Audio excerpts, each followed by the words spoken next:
Welcome to the Growth and Influence podcast. Now, most platform channel partners don't even have a chief strategy officer. And that's exactly why this conversation with Josh Santiago is worth your time. He's the chief strategy officer at Dynamic Consultants Group. And in a space where most firms are still taking their marketing cues from the decks provided by their platform partners, Josh is doing something different. This episode is about how to actually grow a consulting business inside a tech platform ecosystem, especially now when AI is changing the rules. Some firms will get wiped out, others will thrive. And what's the difference? It's strategy. Before we jump in, you know the focus of this show is growing businesses in large tech ecosystems. And one problem I've seen over and over again is that tech partners are all fighting over the same customers, usually those who have signaled a platform purchase or upgrade. But this is where the competition is most fierce. And if you only focus here, your win rates will be low and you'll be leaving money on the table. There's an entire buying life cycle that companies go through, and most tech partners are missing out on the opportunity to capture new customers and add value at all the other stages of this cycle. At Profit Automation, we offer a free strategy session where we teach you about this buying life cycle and give you concrete tactics specific to your situation for getting new customers who are in the less competitive stages of the life cycle. The link is in the show notes. Sign up now before you forget. Josh, welcome to the show. Awesome, Andrew. It's a pleasure to be here. I certainly appreciate you having me on the show today. I'm excited to have this conversation. Strategy in the tech channel. One of my favorite topics, but not something that we see very often, is somebody with your title, Chief Strategy Officer. So I'm fascinated to hear what you have to say about strategy in large tech channels, both the Microsoft channel where you operate, but I'm sure like every other channel is going to have so many relevant things, the Salesforce channel, the SAP, Oracle, whatever it is. Absolutely. There's a lot of consolidation that's happened over the last 5 years, but certainly a lot of growth in each one of those platforms, especially Microsoft, right? Microsoft's partnership with OpenAI has been really dramatic in terms of their shift in technology platform over the last 2 years. So yeah, excited to dive into it. Yeah, absolutely. Now, you made a note on our names at one point. It's kind of funny. Yeah, so I don't know how either of us are ever going to work through the SEO problem. Your name is tied to one of the biggest comedians right now, and then my name is tied to a soccer player in Los Angeles that's a rising star. So every time I go to Google my name, I'm like, all right, surely these new blogs are doing well. Nope. Yeah. I'm I'm like, yeah, like, I can't compete with a soccer player. yeah, you're like page 2, page 3, right? Right. But maybe AI can do something about that because SEO is becoming less important. Absolutely. Yeah, that no-click response, something big to watch for sure. So Yeah. I'm just gonna have to write some articles on soccer and how AI can how we can use computer vision to do better scoring and things like that. That's what you should do. You need to hijack his traffic and bring it to you. Right. Yeah, I don't know if I can do that with mine. So Andrew Schultz was the first time I ever heard about the comedian Andrew Schultz was during COVID. I think for some reason he kind of blew up during that time. I don't know if he had a digital strategy or anything like that. So let's talk about strategy in tech channels. We're going to talk about AI today, which Yeah. if you're doing strategy in any business in the world, I don't know how you're not thinking about that, right? So we're Right. going to talk about strategy, AI. We're going to talk about some of the things that you've done at DCG to Awesome. elevate the business through the use of AI or through different strategies. And I can't wait to hear what you're going to say today. The Fantastic. first question I like to ask is, we had a call before this, and you mentioned to me that a lot of tech channel partners, and just to clarify that term, I come from over 10 years in the Microsoft channel, both at Microsoft and in the channel. That's where you've been operating all these years. We call Absolutely. it the channel. Others Yeah. might call it the ecosystem or something else, but what we're talking about is consulting companies or software companies. We call them ISVs. I don't know if other channels like have different names, but that's what I've always heard. Yeah. ISVs who build software on top of these large tech platforms. This conversation is for those kind of companies. Absolutely. And I'm wondering, you mentioned that most channel partners aren't using AI meaningfully yet. You go to trade shows and conferences and you talk to people and you're just blown away at how little they're using it. Why do you think that is? And what is the risk if they keep lagging behind? Yeah, for sure. It never ceases to amaze me. I'll go to a conference and I'll put up a slide that is actually just a survey slide, and I've been tracking this basically at every conference I've gone to, and it's starting to trend positively in the right direction, and so that's a really good thing. But when I started this about a year ago, there was maybe 2% of the audience. You'd Hmm. have a room of 50, 60 people in it. Maybe 2% of them were using it on even a weekly basis. And now that's kind of come up. I was just in Bangkok about a month ago speaking at directions there. And thankfully it was about 30-40% were using it on a daily, weekly basis. So Okay. that's come up dramatically, but it's So you've had still like a very 15x increase. That's good. right. That But is these are good. these are tech people. They are, which is amazing to me that nobody's just jumping into this full force and kind of diving in and figuring it out. I've noticed that a lot of people on the channel want to stay very specific to what they do, Yeah. and they want to just maybe bolt on AI to what it is that they're doing. So I think Hmm. it's a couple of different issues, right? I think it's the cobbler's kid syndrome where everybody's busy doing their own thing. They're trying Yep. to make sure they're making margin. They're continuing to get leads, and we'll talk about some of that in a little bit. But Yeah. I think they don't necessarily, unless you're a larger partner, you don't necessarily have R&D budgets to spend on this stuff. And if you're chasing the next billable dollar and you're working on where's my next opportunity coming from, you're not going to spend a lot of time.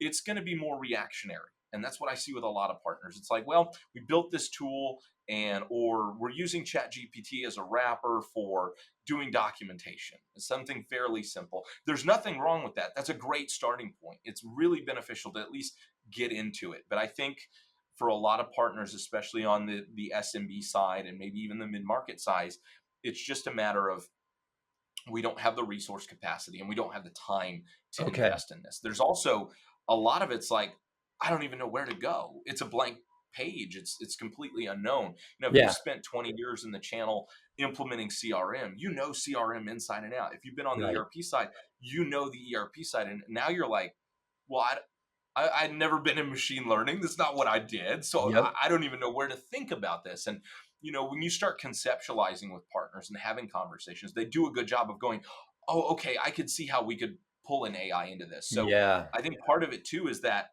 we don't even know where to go because it's not how we've thought for the last 10, 15, 20 years. Yeah. So you've got people who are kind of stuck in their lane. They have a little bit of Mhm. and that lane's turned into a little bit of a rut, it sounds like. Right. Right. Uh, Now, two questions. Are you talking to the leaders, the CEOs, or the managing partners of these firms? Or are you talking to an audience of, the technical resources or sales and marketing resources, or is it all of the above? Great question. Yeah, it's a pretty broad mix, right? Okay. I would say that at those conferences, you probably get 10-15% of your senior decision makers, right? And then a lot of times it's the technical staff that's there. They're trying to learn what's new. They're trying to keep their skills up and the momentum of their career going. And so they're in those sessions to learn, okay, how can I actually take this to ground? And senior leaders are like, how do I even build a strategy around this? Yeah. What's the business going to look like? And so Right. it's a broad mix, but I'd say it's probably 70-30, 70% the technical staff and 30% the more senior staff. Okay. And can you clearly see a differentiation between those who are moving ahead with AI and those who aren't? I mean, obviously that's a good thing, a better strategy. They're a little bit more on top of their game if they're moving ahead. Yeah. But can you see like other indications of, oh, this is just a better business, period. They're on top of everything. Right. Do you see anything Uh, like that? I do, and I think it comes down to those that have their head high enough above the water and they're not focused on just the day to day have the opportunity to go, okay, we see where things are going. We need to spend time investing in this. We need to spend time shifting the organization to this because what we're seeing is the rapid commoditization of our industry, right? Yeah. Every day I get on LinkedIn, the first thing I see is like consulting's dead. I'm like, okay, chill out, right? Or somebody's like Mackenzie's dead or Bain or whoever, and I'm just like, I all right, guarantee dial that it that back is a little not the case. bit. Right. Yeah, Guaranteed. I saw a figure the other day. What was it? Accenture booked like $70 billion worth of AI projects in the last 2 years. It's like, yeah, nobody's dead here. Hold Yeah. on. Right. So, but commoditization is the real problem here, Yeah, right? If you're just yeah, chasing after project-based work, you're not really going to get into that the value chain shifting. And this happened, before I was really into my career, but this happened in the early 2000s when things started shifting off of on-prem into the cloud, and that really kind of further accelerated in the mid 2010s, and then into the 2020s we saw rapid acceleration because of COVID. yep. But now we're seeing again it's another shift, and I think it's Moore's law, or I forget which one it is, but the acceleration curve of technology is just going to continue getting steeper.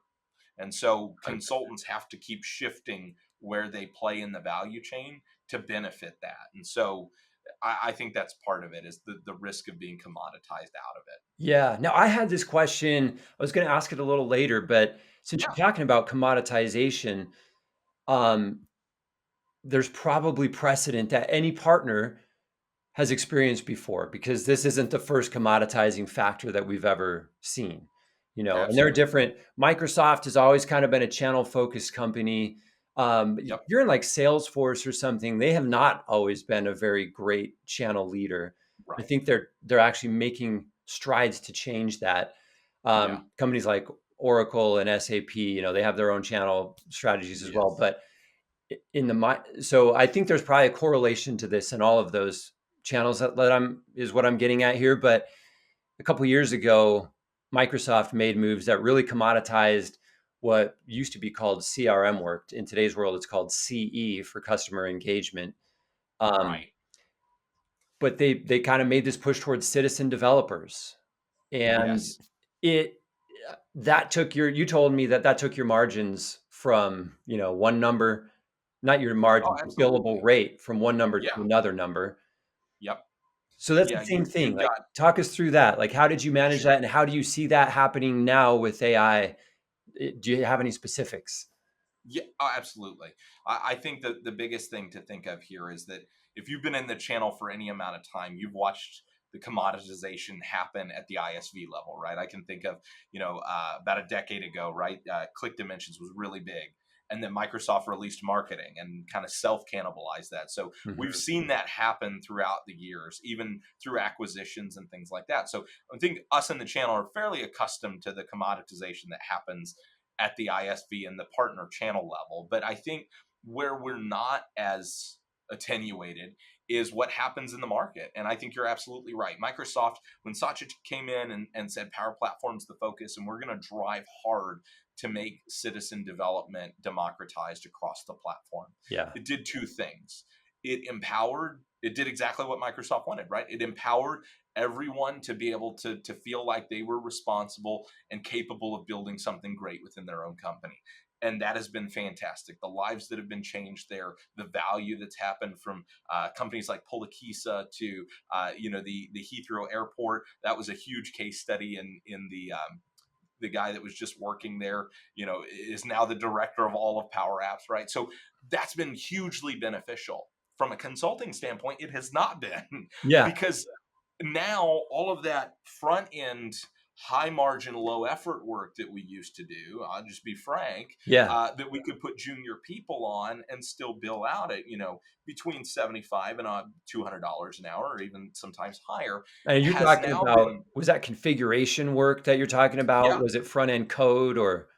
Yeah, it's a lot of configuration work, Okay. right? If you think about the CE side of things, setting up the forms, configuring the business process rules, doing that just core CRM setup work, Yeah. or that core field service setup stuff. Yeah. Not anything, not the complex integrations and the data mapping and all that. That obviously still exists today, and there's still a high value for that. But you saw a lot of work shift in house post COVID. Yep. Everybody saw the risk of having decentralized, projects, and so they pulled that work back together. You also saw a big problem with, okay, you've empowered all these people to do this, and now they're getting really smart and really good. And the first waves of that, we started seeing a shift in our support programs, where people were calling us going, hey, I built this app, I broke this, I need you to help me fix it. And now it's like it's progressed even further, where I was teaching a county government out in Colorado a couple months ago. we had some old paper forms for application processes for their vendors. And I said, okay, well, let's build a vendor portal and a vendor management system inside of Power App. Oh, we're back. Okay, Hey, good, we're back. good. Yeah, I'll come over here. The power went out in our building, so yeah, it's been storming pretty bad here in Kansas City, and it is. If I look out the window, yeah, it's still going pretty heavily. But yeah, it's the first time we've ever lost power in the building. Yeah, but we can certainly continue. I'm fine with that. I'll just be in the dark for a few minutes, so maybe it'll come back. Yeah, so I think I was talking about the county in Colorado that I was teaching, and we basically built that Power App from scratch, just from a Copilot prompt. And so Yeah. you've got to think about, before that would take us, I don't know, a couple hours of requirements gathering, and then somebody, 2-3 hours to build the form and test it. And you're talking about maybe a 6 to 8 hour window of time frame there that was billable, where from requirements to development to testing and QA and finally release for one form. Now it's a matter of, the whole thing is built within a couple of minutes, Yeah. and we can go immediately into development and testing. And then if they're like, oh, you know what, I don't like the way you worded this, or I don't like this form here, it's a matter of just chatting with Copilot and Yeah. changing it on the fly. So not only do you not even have to have development experience, you don't even have to have configuration experience. So that's put a tremendous amount of downward pressure on Right. margins for the channel. And I think a lot of partners are feeling that right now. And a lot of partners are maybe looking at shifting. We took a step back a couple of years ago, and we shifted more upstream to more enterprise level clients. So we focus mid-market and enterprise now, and you see a lot of internal and in-house development at that mid-market and enterprise level. So in one way, it was more beneficial to us because those clients can support larger projects and longer timelines and things like Yeah. that. Yeah. That's benefit. But at the same time, they have in-house teams, so a lot of that front end work that we were doing goes away, right? Because a lot of that they can just pick up and do on their own. And I think more and Yeah. more partners are seeing that. And even at the SMB level, you're going to have smart people, and people are, with the advent of ChatGPT and every LLM that's out there, right? I can just go ask it, hey, how do I do this in Power Apps? If I don't even know how to do it, I can go ask something that would have required me picking up the phone and calling a consultant before. So that has absolutely been commoditized. That, going back to what we were talking about, that's Yeah. absolutely been commoditized. So we as channel partners have to consider how we shift upstream, how we shift to a more strategic model where it's more advisory to the client, Yeah. and it's more structured. And so, Yeah. and we can dive into some of the things that we've done to do that. But I don't know where you where you want to go from here. Well, so you've described a shift up market to Hmm. larger customers because there's going to be more of that high value work, the back end Yep. work, the advisory. So that's great. That's one shift. When you describe using Copilot to build this app in 15 minutes, which maybe used to be, I don't know, 8 hours of billable work, probably what Yeah. you just did right there. Hmm. $1,000, $800 to $1,200 of billable work, Sure. right? Um, and that just goes away now. 15 minutes, even if you're billing $200 an hour, that's only $50, Right. right? Right. So, Exactly. um, like, so the market shift is one thing. You've also got, at some point, it feels like you are. I'm trying to remember. Like, I guess this is a video game metaphor from. I'm going to date myself, but when I was playing the original Super Mario Brothers on Nintendo Entertainment System, I feel Yep. like there was this part where you're running or you're jumping from block to block, but the blocks are disintegrating under your feet. And so you got to stay ahead of it, right? Or Yep. you're running across that bridge and the bridge is like disintegrating or blowing up as you go across. Exactly. It almost feels like that, right? You got to stay Yep. ahead of this wave and you've got to figure out, okay, if this is no longer valuable, what's the Mm, next thing that is? Like, I can do right. this now. If this means I can do an 8 hour app in 15 minutes, then what's my new capability that I can Yeah. do that my customer can't do, right? Right. And that involves getting in. That's why it's so disturbing that so many partners aren't using AI yet, because the only way they're going to get to that point is by being better at AI than their customers. Absolutely. And everyone at every level that I've talked to in on the client side of things is using AI, and they're using it regularly, and they're doing fantastic stuff with it. They're creating shorter processes. But let's be honest, this creates a data governance and data management nightmare that nobody's really wanting to have a conversation about yet, because for most of the channel, we're not cybersecurity experts. We've been in business applications. Cybersecurity was more of an MSP thing. And unless you were an MSP that had a business applications line, things like data governance were secondary or tertiary to the overall business application strategy. It had to Yeah. be there to be successful at implementation, but it Yeah. wasn't at the forefront. And when we think about where AI is going and the need for data classification, data architecture, data security modeling, and understanding, I can't just go to Copilot and ask it, oh, what's Bob's salary? And make sure that the data isn't just being aggregated in and then it's telling me, right? That's a terrifying thought, is that you Yeah. can just access anybody's personal, or hey, pull up that pip that Mary got the other day, and yep, it's connected to the HR SharePoint, and so it goes and returns all the Yeah. data on it. So Yeah. Or those are or if it or if it hallucinates those things and right, pretends like it yes. knows and gives you completely wrong data. Exactly. And those are the big things that I think channel partners really struggle with, wanting to have that conversation, because it's one of those things that, oh, well, I've never done this before, so I don't know how to have that conversation, so I don't even know if I want to broach that conversation. And Yeah. so I think Right. that's part of that blank sheet that I was talking about, that they don't even know where to begin because it hasn't been something they've had to focus on. And unfortunately, with AI, this is going to be the number one, number two conversation. It has to be. Data structure is probably the number one conversation. How's your data structured? Where does it live? How does it function? Where does it flow to? That Yeah. old relational database conversation we used to have when everything was SQL based. Yeah.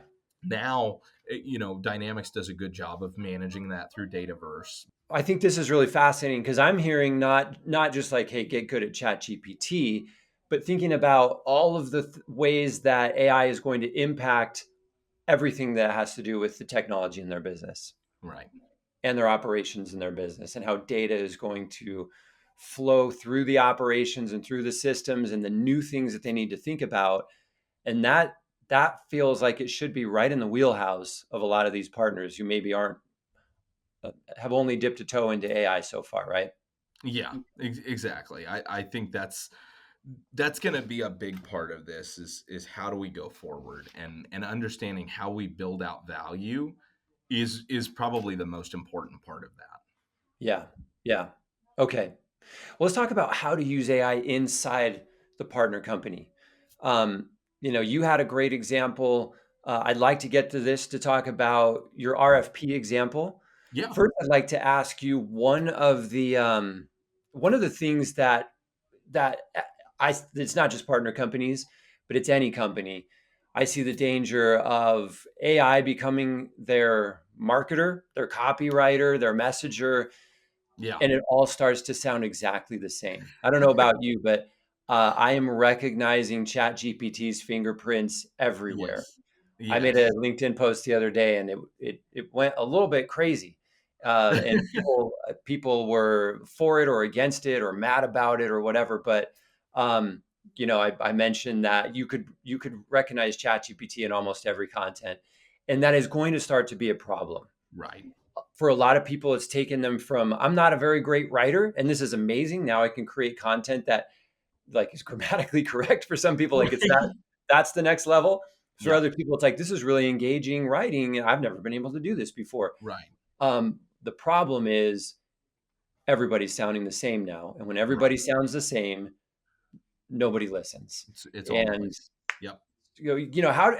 how do you see companies? You talked about some ways that you're creating content for Yeah. marketing at DCG. How do you see this changing, and how do companies not lose their soul so they just start to sound like everybody else and don't have any differentiation in their front end messaging? You're absolutely right. Right.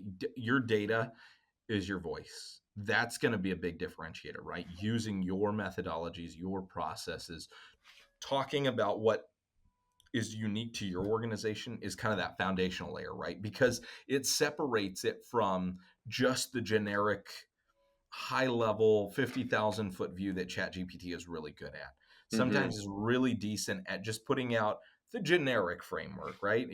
I see this a lot when people poke at McKinsey and BCG, and that it's like, oh, ChatGPT can do that. And it's like, well, sure, it can give you I, McKinsey's written 1,000 books on their problem solving process, but that Yeah, doesn't mean you can directly apply it to what you do every day and get value out of it. If it's just ChatGPT spitting that out, sure, it can right. structure a problem for you like that, but at the same time, what's going to be really valuable is how you pull in you into that, right? You mentioned, losing your soul, and I think that's so true. Is that your ChatGPT can give you the scaffolding, it Yeah. can give you the framework for it. And I use it a lot to vibe check my tone, because I have a very specific tone that I like to write to. It's very, I try to do a mesh of between like an HBR article and like a McKinsey Quarterly. Those are kind of the two tones that Okay. I try to write in.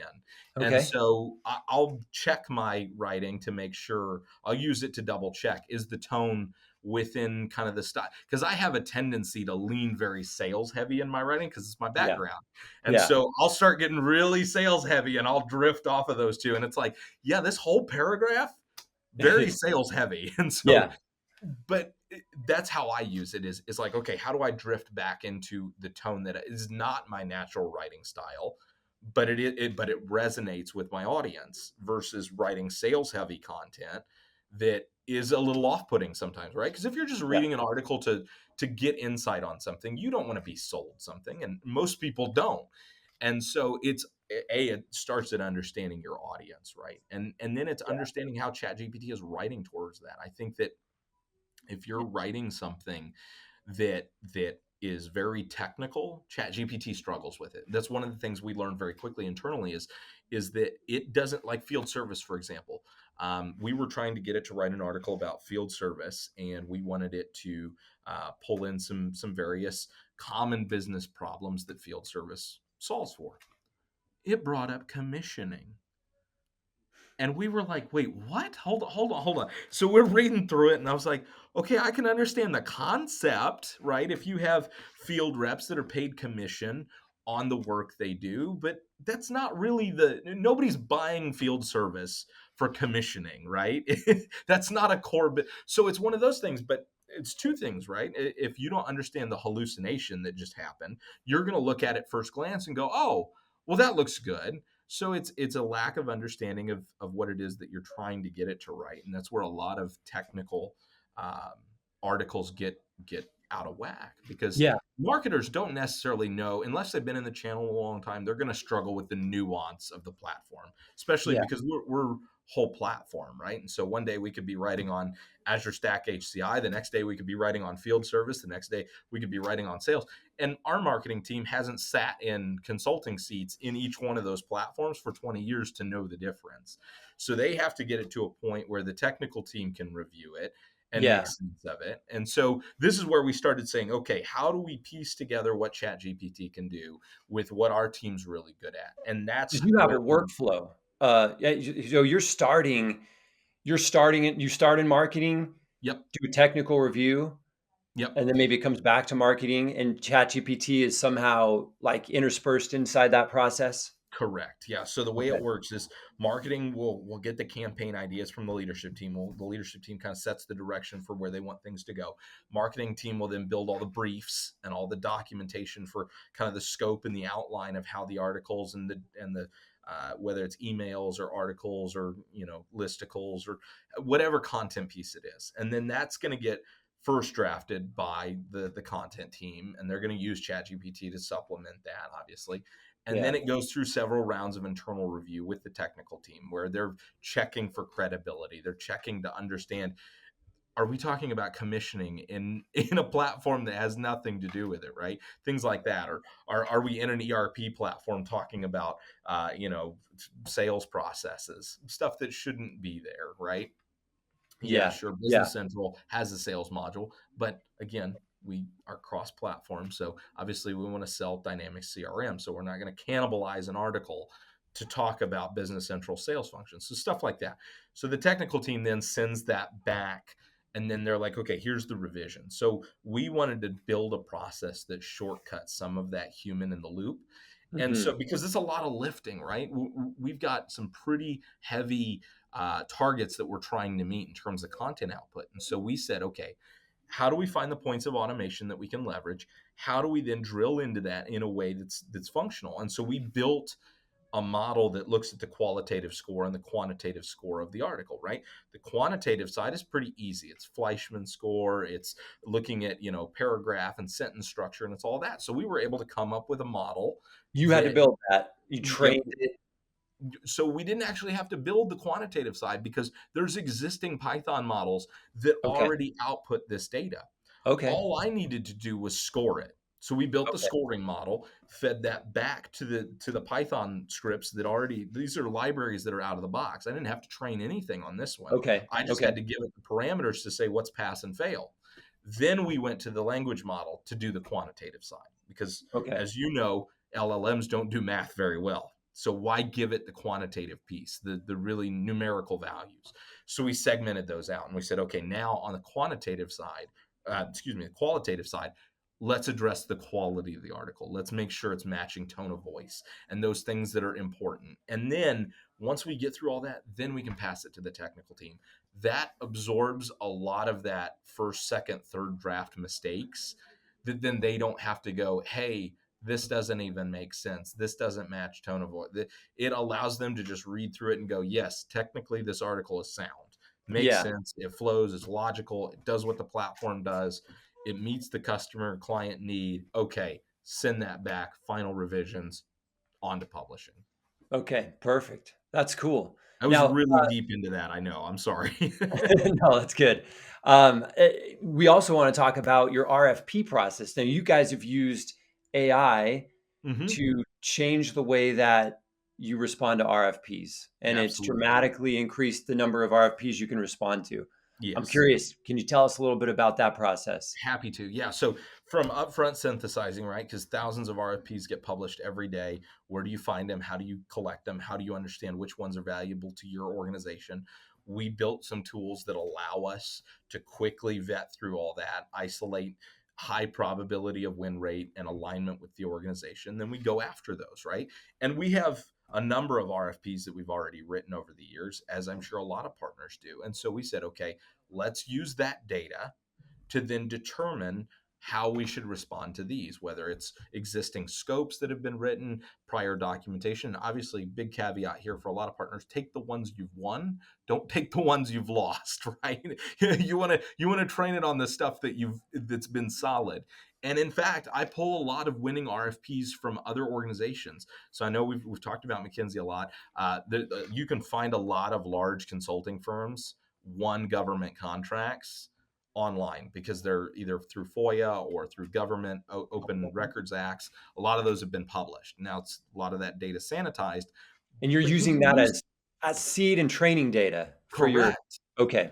Exactly, because it's winning RFP data. Yeah, Something they put in that obviously was what it won. Now, worked. obviously, if it's completely outside of the scope of your industry, don't use it because that's gonna, there's a big example of McKinsey's work on New Jersey's COVID response. Right? Don't recommend if you're a Microsoft partner that you use that as training data because it's going to be completely unrelated to what you do. So go find the technology projects. Right. Accenture's got a lot that's out there. Deloitte, Avanade. You can go find those pretty easily, just quick Google search. And Okay. first of all, my recommendation is read through it because it'll help you understand A, how they structured a winning proposal, Yeah. and B, then you can use that along with your own winning proposals as training data, as seed data, right? And so we Yeah. we used that, we created the models, and then we said, okay, let's start writing them based off of this. So we went from being able to respond about 1 to 5 a month, just depending on if we could find them and if they're within the reasonable timeline, right? You don't want to get something a week out and try to cram all that in there. Yeah. But now, we're hitting 20, 30, 40, sometimes 50 a month that we're able to successfully submit to with a high reasonability that we're going to win that contract Mm. because we vetted it up front. We know it's in our wheelhouse. We understand the metrics required to win those contracts. And in fact, we just got one the other day from a county out in California where we did their CRM implementation. Now they want to move forward with another phase of it. But it's been probably 8, 9 years since we Oh, did wow. that project. And so to Okay. see that RFP get resurfaced and the team start working on that, it's like, yeah, we did their original implementation. So it's like we have a lot of the original people still around that can actually respond to that RFP in a game changing way. And so, Oh, that's but cool. 6, 8 months ago, we wouldn't have even known that RFP was out there. Oh, I mean, really? It's well, discovery and response. correct, because you've got to think there's places like GovSpend, um, the SAM database for federal contracts. There's trying to think of all of them, public purchase, Yeah. open, what is it, OpenGov. There's all these different aggregate databases that local and state governments use. Thankfully, federal's all on SAM.gov, but there's a lot of places, and internationally, a lot of them are procurement portals within their own agency's website. So unless you're subscribed to all these, you're not going to find them. So Yeah. that's been the biggest hurdle up front is where do these RFPs live? Okay. Because just because one county in one state uses open government does not mean every agency is going to use that. Some are going to use public purchase, some are going to use something else. And so how do Mhm. you, unless you're subscribed to 17,000 different websites, it's an exaggeration, but it's going to be a struggle to find all this. So, Yeah. we've built some tools that help aggregate all this stuff forward and build it in a way that we can find it quickly. Interesting. Okay. And so you can respond to more now. How has it Mhm. impacted your win rates? Have they gone Yeah, up, gone down? I mean, clearly if you're doing that much more, I'm sure you're winning more as a as a total number. But what right. about the rate? Yes, the win rate has definitely improved. I think, we Okay. used to win maybe 3 to 5% of the RFPs we've submitted for. We're in the 20 to 25% range at this point. No way. So it's been dramatic. Well, Wow. I'll accredit that some to just our shift up market, who our Yeah. client base is now. So I would say probably 10% of that is intrinsic, just changes to the business in the last few years has given us a better position to win. But I'd say a good chunk of that is extrinsic in terms of how we've repositioned, not only capturing them up front and the training data that we have around responding to it. Yeah. Wow. That's amazing. Yeah, Okay. Well, as we come to the end here, sure. first question I'd like to ask you, I want to ask this to all the guests on this podcast, but can you share a moment where over the course of your career, your work in the channel has had a real human impact, something that reminded you of why this work matters? Because it's so easy to get focused on the technology, the billable rates, the margins, all those things. But do you have an experience where, Yeah. something reminded you that what you're doing actually has a human impact as well, that it changes somebody's life? Yeah. Thankfully, I've had the opportunity to work on a number of projects around the world. It's one of the unique things about DCG is being that we're a more boutique and smaller firm, we do a lot of international work, and so Mhm. it's been really exciting to be on the other end of some of these NGO projects that are overseas that really are taking technology forward to the front line of where humanity is and Hmm. serving them, right? And I mentioned Polakisa earlier. It's a huge case study that Microsoft did a number of years ago, where it's edge connected backpacks that use Microsoft Azure connected services and, onboard machine learning to be able to process real time risk of prenatal pregnancy. And so this is something that they're doing in Africa. And this is not a DCG project, but this is one of the projects that I got to see from the fringes early on in my career that Hmm. really made a Okay. big difference because I realized this was back in 2018. So I had only been in the Microsoft space for about 2 years at that point. And this is the one that I always go back to because it really did make a profound impact on me.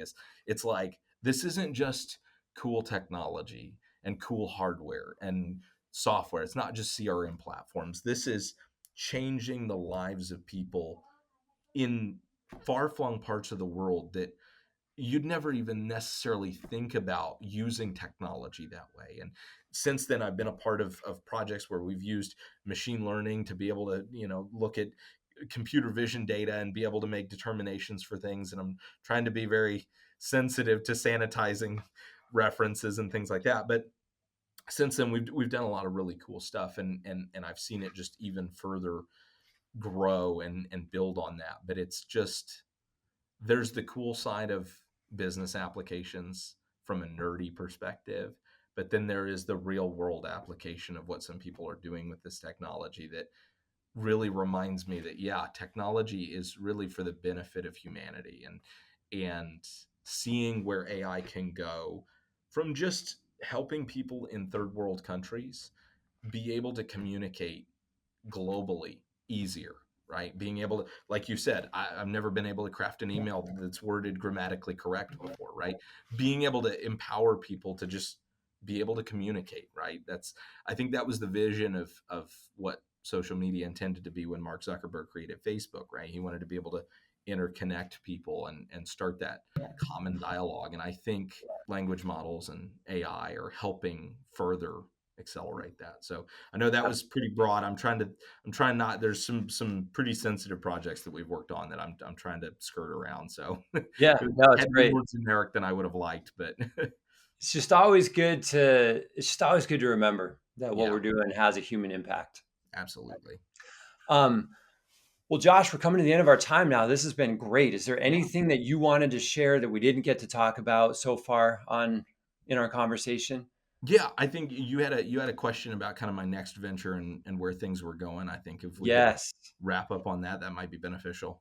Yeah, let's talk about that. You started a new company called Santiago and Company. I was looking at LinkedIn before we met, and I assumed that that was kind of like a side hustle that you were doing, or you're kind of ramping into doing your own thing. Turns out it's something you're doing in partnership with DCG, bringing strategy and consulting to your clients, not on the technology side, but like on the business strategy side. Absolutely. And why does strategy matter more than ever right now? And who are you selling this to? Yeah, absolutely. So I think for one, right, I was as I like to say, I was raised in the channel, so that's always going to be my first love, is helping those in the channel. But I think, you ask because so many firms don't have a chief strategy officer at our size, and Mhm. it's been Yeah. such a weird thing for us to have. But it's that forward strategy that's going to market differentiate a lot of partners, right? As we go through this cycle of commoditization and we go through this, there needs to be somebody guiding that upper end strategy. And so when I started thinking about, what does the strategy side look like? It's what makes a premium defensible service in this hyper commoditized market. And Mhm. yes, you'll see the posts, ChatGPT can do a lot of strategy work. Well, it can do a lot of strategy synthesis, but there's still that need for understanding how all of that interconnects. And Yeah. we had a good conversation about some of the geopolitical things that have been going on the last 6 months, and trade tariffs and election cycles and how all that plays into business. That forms the basis of how clients buy software and how clients position themselves as they move forward in turbulent times. And if you don't have a good strategy to navigate that, right? Think about trade tariffs. They impact not only supply chains, but they impact how clients are looking at their ERP systems and how their ERP systems are delivering value in a critical time. Because as Yeah. margin compression happens at the supply chain level, they have to start looking at what technology adoption helps further decompress that margin. So Hmm. technology projects are going to shift into those lanes. Yeah. As partners in the channel, we have to be thinking far enough into the future that we're seeing these things. One of the things, it's funny that I started flying again. One of the things that we talk about is you should have been where your airplane will be in 5 minutes in your mind. So you should be 5 minutes ahead of where the aircraft is. That's what channel partners need to be. We need to be 5, 10 minutes ahead of where our partners are going to be. In the same Yeah. case, we'll all fly in the same direction, but Yeah. we need to be out in front of them to give them the guidance that they need to navigate these things. That's what separates good partners from excellent partners. Because when somebody picks up the phone and calls you and says, I need help, it's not because they need an ERP system, it's because they have a critical business problem. And Right. that's what I think sometimes we miss. And that's what further compresses our margin as consultants, is because we're operating at that transactional, you need an ERP, let me implement an ERP. We're Yeah. great And we're all implementers. and we're all competing for Right. just that kind of customer. When I'm going to talk about this in a minute, but there's a whole life cycle. Exactly. And so that's the idea behind Santiago and Company is and we are partnered with DCG, and we're happy to kind of be supporting clients in that space. The idea there is that we can expand this out into the channel, and we can expand this out into other areas, because once you've gone through some of the things that every company goes through, understanding how to manage turnarounds and how to deal with down cycles and how to deal with supply chain crises, right? These become things that you're like, okay, I can foresee this client having this problem, right? With Yeah. oil and gas, when it has spikes in the Middle East. Okay, great. We now understand West Texas Intermediate crude oil is going to have something's going to happen with the U.S. production cycle. Yeah. Okay, how do we deal with our clients there? But Chinese, if you're just asking ChatGPT, you may get information, but correct. one of the biggest problems with ChatGPT, it'll give you this information and it'll give you pages of it. Yes, Then you've got to figure out what to go do with it. right. And, that's not strategy. No, it's not. 18 screens of text telling you about, what's going on. And let's say like the situation you're just talking about. Right. It's at some point, then it just becomes an overwhelming amount of information. Correct. Yeah, because you're absolutely right. What do you do with the information? Yeah. How do you That's where the strategy comes in. Chat Yeah. GPT can give you all the information of it, and it can even write strategy. But unless you know how to tie all the pieces together and understand the feasibility of what it's even proposing, you don't really know how to take it to ground. And that's where strategy without implementation is why people beat up McKinsey so much. Is because they can make really pretty decks, but then they don't always come through on the execution side. And to their credit, sometimes it is the client that doesn't want to go through with that. But then there's the other side of it, where you can be all implementation and no strategy, and then you chase your tail putting in systems and technology that doesn't solve the underlying problem. It's the Yeah. marriage of the two. Right. Well, Josh, this has been amazing. Thank you so much. Through a Absolutely. thunderstorm, a power outage, an internet outage. Looks like the power's still not back on in the It's building not. there. We powered through, and We we had did. a great conversation. Thank you so much for being here. It's been really valuable. Absolutely, Andrew. It's been a pleasure to be a part of the podcast. I'm looking forward to hearing more from you. So thanks again for the opportunity to be here. I really appreciate it, through thick and thin. Awesome.